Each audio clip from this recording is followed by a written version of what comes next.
தானாகாரன் படத்தோட director Tamil sir வந்து இப்ப அடுத்த படம் வந்து டைரக்ட் பண்றாரு, கார்த்திக் அவர்கள் வந்து நடிக்கிறாருல, அதுல நீங்களும் ஒரு இம்பார்ட்டன்ட் ரோல் பிளே பண்றீங்களே. இம்பார்ட்டன்ட் ரோலான்னு தெரியாது, ஒரு ரோல் இருக்கு, பண்றேன். பண்றேன். படம் இப்பதான் பூஜை முடிஞ்சது. படத்தினுடைய பெயர் மார்ஷல். மார்ஷல்.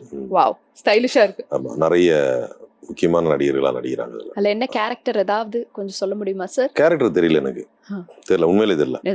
தெரிஞ்ச நானா லீக் பண்ணிடுவேன், அப்படியே தான். கான்ஃபிடென்ஷியலான ஆள் கிடையாது நானு. தெரியல என்ன ரோல்னு தெரியல. ஓகே. இல்ல இந்த மூவியோட ஸ்டைல் என்ன மாதிரி இருக்கு, என்ன ஜானரா இருக்கும்? இது எனக்கு தெரிஞ்சு கடல் ஓரத்துல நடக்கிற ஒரு பழைய பீரியட் ஒரு கதை நிறைய அந்த மாதிரி. ஓகே. ஒரு 50s 60s அந்த காலம் அந்த மாதிரி. ஒரு கொஞ்சம் இன்னும் நல்லா அதான். இல்ல அதான் அந்த ஏரியா. சோ அவரோட ஸ்டைலே டிஃபரெண்டா இருக்கும்ல, தானாகாரன்லயே பார்த்தோம். தானாகாரன் மாதிரி இல்லாம இது டிஃபரெண்ட் ஷேடா.